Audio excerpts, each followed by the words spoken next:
BBLC.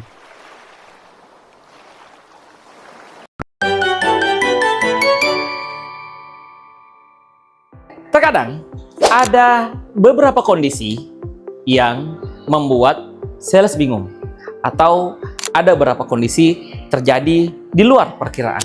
Selanjutnya, kita akan belajar tentang krisis and anti-blank protokol.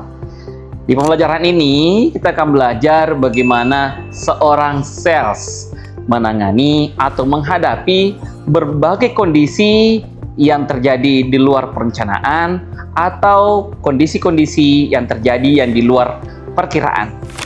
Seperti customer tiba-tiba bertanya dengan sebuah pertanyaan di luar kapasitas kita atau bahkan di luar pengetahuan kita. Maka, jika terjadi hal seperti ini, pertama, jangan terlihat bingung di depan customer.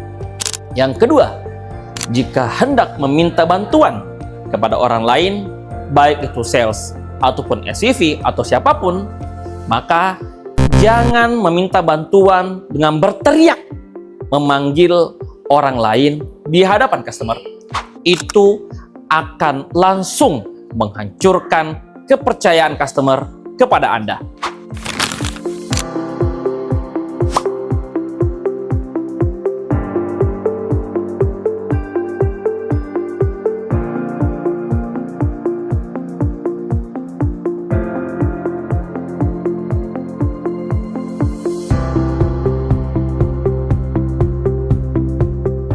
Wah, pertanyaan yang sangat bagus dan detail, Pak. Jarang saya temukan di customer-customer lain. Nah, untuk pertanyaan terkait detail modul kelistrikan tersebut, izin saya panggilkan kepala mekanik ke sini sebentar untuk memberikan penjelasan agar informasi yang Bapak terima 100% presisi.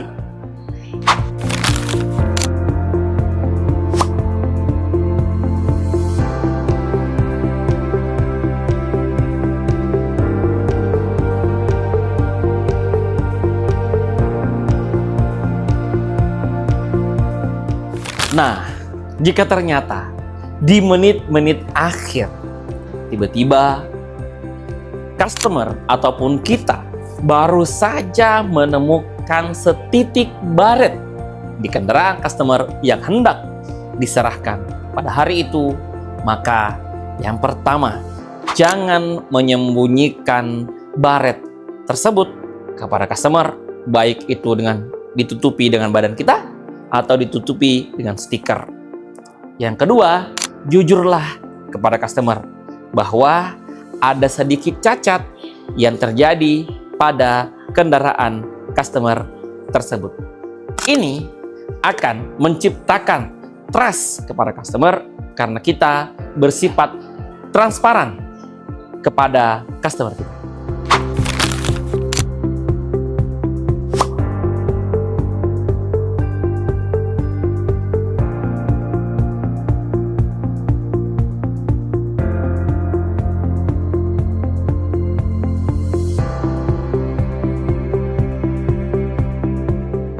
Pak, sebagai bentuk transparansi kami, tim kami baru-baru menginformasikan menemukan setitik baret di bumper bawah saat inspeksi akhir tadi. Bapak silakan bawa pulang unitnya hari ini, dan kami sudah menyiapkan teknisi khusus hari Selasa depan akan datang memperbaiki di rumah Bapak tanpa biaya sedikit.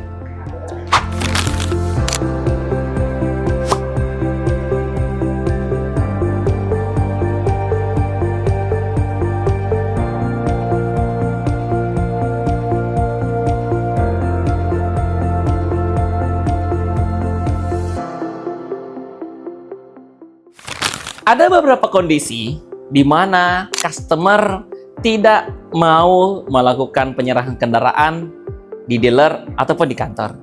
Tapi customer ingin diantarkan langsung kendaraannya ke rumah customer tersebut. Maka dalam kondisi seperti ini, beberapa hal yang harus diperhatikan oleh sales. Yang pertama, tidak diperkenankan untuk mentowing kendaraan tersebut atau meminta driver mengantar kendaraan tersebut tanpa didampingi oleh sales yang bersangkutan. Baik mobil itu diantar menggunakan towing atau menggunakan driver, sales wajib ikut turut melakukan pengantaran ke rumah customer.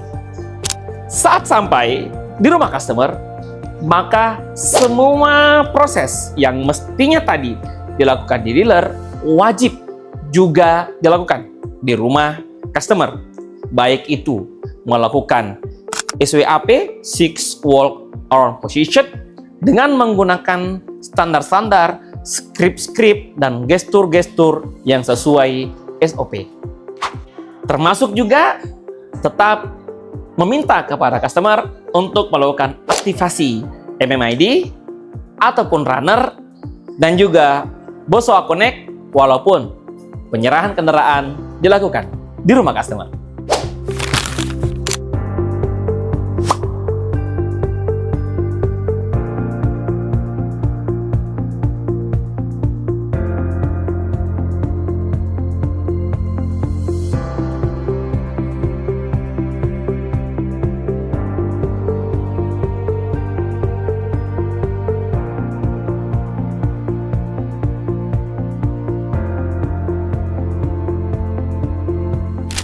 Jika kendaraan tersebut harus diantarkan ke rumah customer dan ternyata di jalan tiba-tiba hujan, maka sales harus perhatikan beberapa hal berikut ini. Yang pertama, menepilah jika terjadi hujan. Carilah tempat-tempat untuk berteduh terhindar dari hujan. Yang kedua, bersihkan mobil dengan alat-alat kebersihan seperti dengan menggunakan lap dan memastikan mobil tersebut saat kita gunakan kembali dalam kondisi bersih menuju ke rumah customer. Pastikan setelah kita bersihkan mobil customer tidak ada barang-barang seperti alat-alat kebersihan yang tertinggal di dalam mobil customer. Yang keempat, saat melanjutkan perjalanan ke rumah customer setelah kondisi hujan tadi, maka hindari daerah-daerah yang becek atau daerah-daerah yang bisa menciptakan cipratan ke mobil customer. Yang kelima, yang terakhir, saat sudah sampai di rumah customer, ceritakan perjalanan kita menuju rumah customer yang di tengah perjalanan terjebak dalam kondisi hujan, dan sampaikan kepada customer bahwa mobil sampai ke rumah customer tetap dalam keadaan bersih.